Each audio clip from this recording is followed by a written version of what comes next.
Assalamualaikum class, welcome back.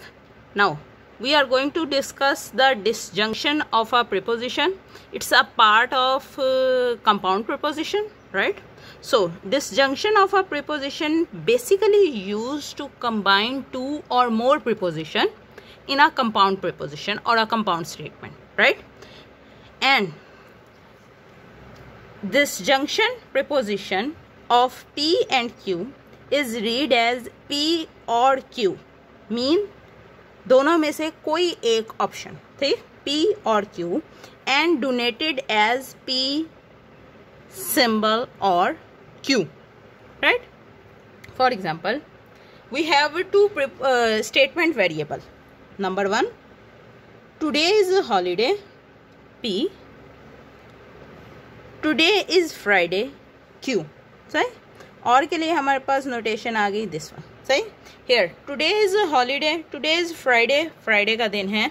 सो truth value इसकी okay है, true है, क्योंकि पाकिस्तान में फ्राइडे को, लाहौर में फ्राइडे को हॉलीडे नहीं होता. सो हमारे पास पी वैल्यू जो है वो फॉल्स है. सही. सो इस वक्त अगर मैं आउटपुट देखूं तो पी और क्यू इज बेसिकली एफ और टी, राइट. अभी इसका आउटपुट क्या आएगा इसको अभी डिस्कस करते हैं. पहले ज़रा थोड़ा सा दूसरे डिस्कस कर लेते हैं. लेकिन फिर भी डिसजंक्शन अगर मैं फिर से सम अप करूं तो कंपाउंड प्रीपोजिशन को जोड़ने के लिए, मुख्तलिफ प्रीपोजिशन को जोड़ने के लिए और कंपाउंड प्रीपोजिशन बनाने के लिए हम लोगों को कोई ना कोई जंक्शन, डिसजंक्शन इस्तेमाल करना होता है. सही. मतलब कोई ना कोई ऐसी term, symbol, mathematical point of view से नोटेशन, डेफिनेशन इस्तेमाल करनी पड़ती है जिसकी वजह से एक नई स्टेटमेंट बन जाए. पिछले लेक्चर में हम लोगों ने कंजंक्शन डिस्कस किया था. इस वाले लेक्चर में हम डिसजंक्शन इस्तेमाल कर रहे हैं और उसकी हमने अभी एक पहली एग्जांपल देखी है जिसमें हमारे पास पी जो था वो टुडे इज़ हॉलीडे को शो कर रहा था और क्यू जो था टुडे इज़ फ्राइडे को शो कर रहा था और बीच में और वाली टर्म लगी हुई थी. और वाली टर्म जो होती है उर्दू में हमारे पास लफ्ज़ इस्तेमाल होता है या का. सही. और बेसिकली या जो होता है वो हम लोग ऑप्शन के तौर पे डिफाइन करते हैं. मतलब अगर हम किसी को दो या दो से ज़्यादा ऑप्शन दे रहे होते हैं, सही, और ऑप्शन देने का मतलब है कि उन दोनों में से कोई एक भी, उन दो ऑप्शन में से कोई एक भी सिलेक्ट कर लेता है तो ओके है, राइट. सो ये जो ओके है होने वाली बात है, इसका मतलब है कि अगर आज हॉलीडे नहीं है, फ्राइडे है, तब भी हमारी स्टेटमेंट जो है वो ओके है. और अगर ओके का बात आती है तो एफ और टी बेसिकली टी के बराबर होना चाहिए, राइट. ओके. सेकंड एग्जांपल हम लोगों के पास लिखी हुई है.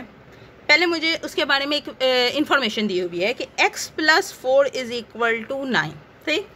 ऐसे लाइक स्टूडेंट जिनको x की वैल्यू नहीं निकालनी आती उनके लिए मैं कंप्यूट करके दे देती हूँ. x is basically equal to 9 और वहाँ ले जाएंगे तो सिंबल में फ़र्क आ जाएगा -4 विच इज़ इक्वल टू 5. सही. So x is equal to 5 है, राइट. आगे उन्होंने ऑप्शन दिया हुआ है x is equal to either x is equal to 5 और x is equal to -5. Now basically अब यहाँ से हमारे पास स्टेटमेंट वेरिएबल इस्तेमाल हो रहे हैं P, Q और नाउ अभी हमने कंप्यूट किया था तो हमारे पास x की वैल्यू 5 आ रही है, -5 नहीं आ रही. सही. सो इसका मतलब P हमारे पास ट्रू है, Q हमारे पास जो है वो फॉल्स है और का सिंबल लगा हुआ है. तो ऑन दी होल जो आउटपुट आएगा वो बेसिकली ट्रू होगा. मतलब अगर एक भी बात प्रूव हो गई ऑड वाले केस में, डिसजंक्शन वाले केस में, तो ऑन दी होल हमारे पास आंसर जो है वो ट्रू आएगा, राइट. ट्रूथ टेबल डिस्कस कर लेते हैं. वैसे हमने ट्रूथ वैल्यू तो डिस्कस कर ही ली है, लेकिन अगर तुम ट्रूथ टेबल को ऑब्जर्व करो तो हम लोगों के पास डिसजंक्शन और के लिए जस्ट 1 फॉल्स आ रहा है और वो फॉल्स उस वक्त आ रहा है जब दोनों स्टेटमेंट्स हमारे पास फॉल्स थी. नहीं तो अगर कोई एक भी ट्रू है तो हमारे पास आउटपुट जो है वो ट्रू है. ठीक. अगर इसी को देखते हुए मैं 3 वाले के लिए सॉल्व करूं, सो एक भी ट्रू, सही, इसका मतलब टी, क्योंकि हर एक में एक कम से कम ट्रू आ रहा है, लेकिन यहाँ पे कोई ट्रू नहीं है, इसका मतलब इसका आउटपुट जो है वो फॉल्स है। और अगर मैं सम अप करूँ तो P and Q is false only when both P and Q are false, otherwise true।